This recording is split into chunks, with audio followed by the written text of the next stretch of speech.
آ گیا پھر ذہنی آزمائش آ گیا، آ گیا پھر ذہنی آزمائش آ گیا، العلم ناظرین، سفر جاری ہے، مگر آج میں نے آپ کو زندگی کے ایک بڑے دلچسپ اور سچ بات بتاؤں، بڑے حقیقت والے بلکہ یوں کہوں تو غلط نہیں ہوگا کہ ایک تلخ سفر کے بارے میں بتانا ہے۔ ایک بڑی تلخ یاد ہے اور بڑی عجیب حقیقت ہے۔ جی ہاں، یہ سفر کیسا ہے؟ ایک بچے کی زبانی سناتا ہوں۔ ایک بچہ ہے جو کہتا ہے جب میں 4 سال کا تھا تو مجھے لگتا تھا کہ میرے ابو دنیا کے سب سے بہترین انسان ہیں۔ جب 6 سال کا ہوا تو مجھے یقین ہو گیا کہ وہ سب کچھ جانتے ہیں اور انہیں ہر چیز کا علم ہے۔ جب 10 سال کا ہوا تو مجھے لگتا تھا ابو اچھے تو بہت ہیں مگر ذرا غصے کے تیز ہیں۔ جب 12 سال کا ہوا تو سوچا شاید ابو اب پہلے جیسے نہیں رہے۔ جب میں 14 سال کا ہوا تو ابو کے خیالات اب مجھے کچھ پرانے لگنے لگے۔ جب 16 سال کا ہوا تو سوچا کہ ابو کو آج کے دور کا کچھ بھی نہیں پتا، ان کو کیا علم، آج کا زمانہ کتنا ترقی کر گیا ہے۔ اور جب میں 18 سال کا ہوا تو دل میں خیال آیا کہ اب ابو میں برداشت بالکل نہیں رہی۔ جب میں 20 سال کا ہوا تو مجھے یہ لگا کہ ابو کے ساتھ اب رہنا مشکل ترین کام ہے، اور حیرت ہوتی تھی کہ میری والدہ بیچاری نے کیسے ان کے ساتھ زندگی گزاری ہے۔ جب 25 سال کا ہوا تو لگتا تھا کہ ابو کو اب میرے ہر کام پر، ہر بات پر ہی اعتراض ہے۔ جب 30 سال کا ہوا تو سوچا اب ابو کے ساتھ اتفاق رائے بالکل ممکن نہیں ہے، شاید دادا جان کو بھی ابو سے یہی شکایت رہی ہوگی۔ جب 40 سال کو ہوا تو محسوس ہوا کہ ابو نے ہماری پرورش تو بڑے اصولوں کے ساتھ کی تھی، میں بھی اپنے بچوں کو اب ایسے ہی چیزیں بتاؤں گا، ایسے ہی سکھاؤں گا۔ جب 45 سال کا ہوا تو بڑا تعجب ہوا، ابو نے ہم سب کو کیسے سب کو سنبھالا تھا، کتنا مشکل ہے بچوں کو پالنا، کتنی مشکلیں اٹھائیں ابو نے ہمارے لیے، پتہ نہیں کیسے ہمیں بڑا کیا انہوں نے، کتنی راتیں جاگ کر گزاری ہوں گی۔ جب 55 سال کا ہوا تو احساس ہوا وہ کتنے دانا تھے، کتنے ذہین تھے، کتنے سمجھدار تھے۔ اور جب 60 سال کا ہوا تو دل سے نکلا واقعی وہ سب سے اچھے تھے۔ پیارے اسلامی بھائیوں، 56 سال لگے، زندگی نے وہی لا کر کھڑا کر دیا کہ ابو سب سے بہترین انسان تھے۔ آپ کے پاس والدین ہیں، ان کی قدر کیجئے، یقین کریں جب چلے جائیں گے نا پھر بڑے یاد آئیں گے، ان سے ملنے کے لیے پھر قبرستان جانا پڑے گا۔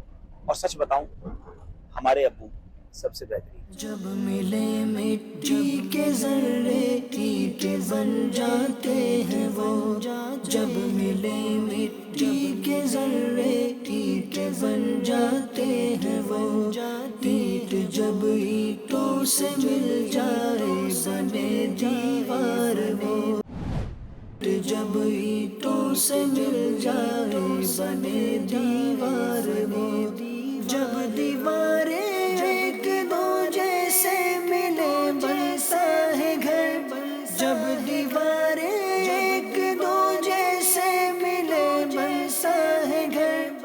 حدیث پاک کا مضمون ہے کہ جو 70,000 بار لا الہ الا اللہ پڑھ لے اس پر مغفرت واجب ہو جاتی ہے، جس کے لیے پڑھ لے اس پر بھی واجب ہو جاتی ہے۔ یار لا الہ الا اللہ 70,000 بار پڑھنے میں 10 دن لگ جائیں گے، 15 دن لگ جائیں گے، اور کتنے لگ جائیں گے، لیکن اتنی بار ایک تو میں کلمہ پڑھوں گا ماشاءاللہ، اتنے جنت کے درخت الگ لگیں گے۔ یار میرے نبی کا وعدہ ہے، جنت واجب ہو رہی ہے، ہم کیوں نہیں پڑھیں؟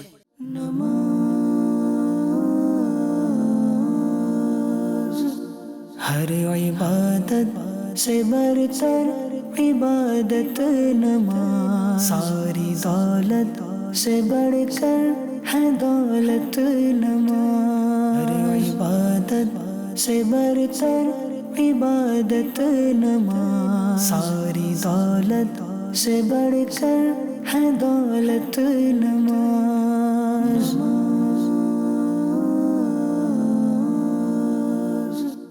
میرا چلنا، میرا رکنا، میرا جانا، میرا آنا، میرا چلنا، میرا رکنا، میرا جانا، میرا آنا۔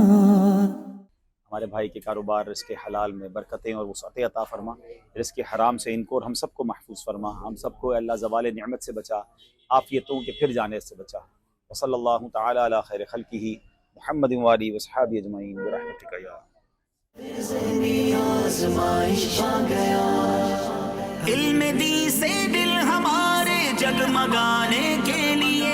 جام عشق مصطفیٰ کے بھی پلانے کے لیے، علم دی سے دل ہمارے جگمگانے کے لیے، جام عشق مصطفیٰ کے بھی پلانے کے لیے۔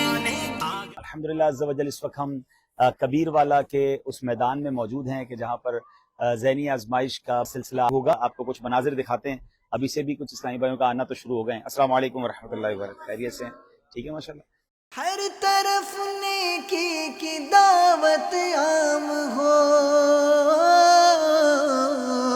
نیک ہو امت اے نانا اے حسین، سنتوں کی ہر طرف آئے بہار،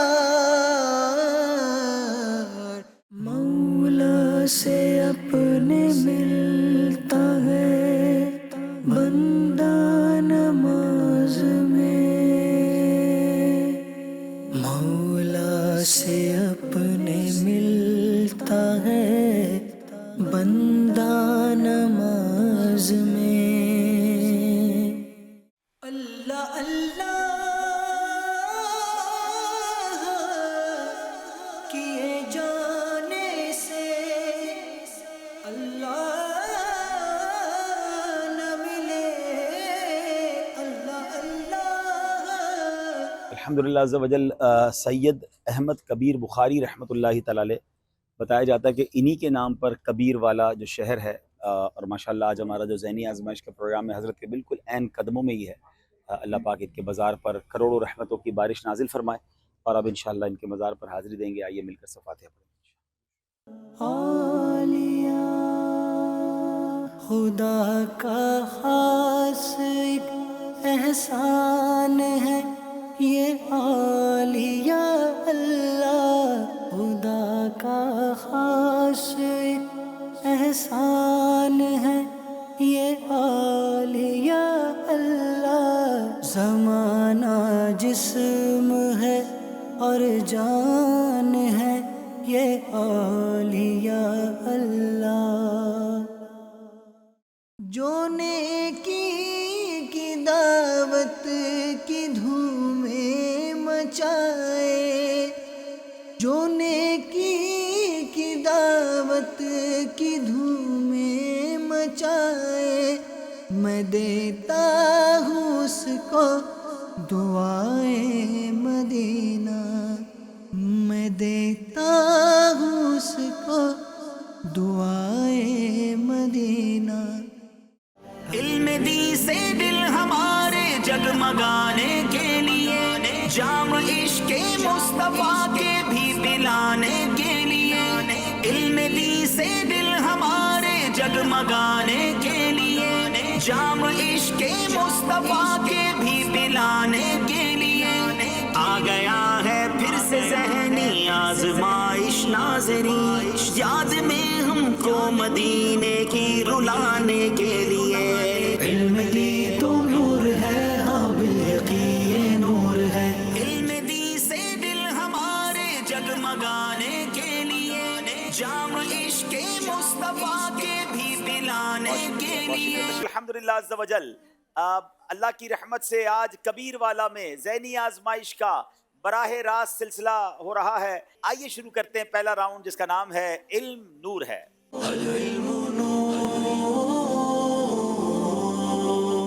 سوال ہے باولپور والوں سے، کیا قرآن مجید میں کمی بیشی ممکن ہے؟ جی نہیں، قرآن پاک میں بالکل بھی کمی بیشی ممکن نہیں ہے، کیونکہ اسلام ہمیشہ رہنے والا دین ہے، اور یہ کتاب اللہ قرآن بھی آخری کتاب ہے، تو اس میں تبدیلی ہو جائے، کوئی اس میں تبدیلی کر دے، ایسا ممکن نہیں، کیونکہ رب تعالیٰ نے بھی ارشاد فرمایا کہ بے شک ہم نے ہی قرآن پاک کو اتارا اور ہم ہی اس کی حفاظت کرنے والے ہیں۔ بے شک ہم نے اتارا ہے یہ قرآن اور بے شک ہم خود اس کے نگہبان ہیں، اس کی حفاظت کا وعدہ رب نے فرمایا ہے، کسی قسم کی کوئی کمی بیشی کبھی نہیں ہو سکتی۔ جواب درست دے دیا ہے۔ آخری سیگمنٹ یہ فیصلہ کرے گا کون آگے جا رہا ہے سیمی فائنل کے لیے اور کس کا سفر آج ختم ہو جائے گا۔ سیگمنٹ کا نام ہے جوش کے ساتھ۔ آئیے غور سے دیکھیں، درست کیجئے یہ کیا ہے جناب؟ حب مدح۔ حب مدح، جواب درست دے دیا ہے۔ بڑا کمال کا مقابلہ ہوا، مگر آج کا مقابلہ خانیوال والے جیت گئے ہیں۔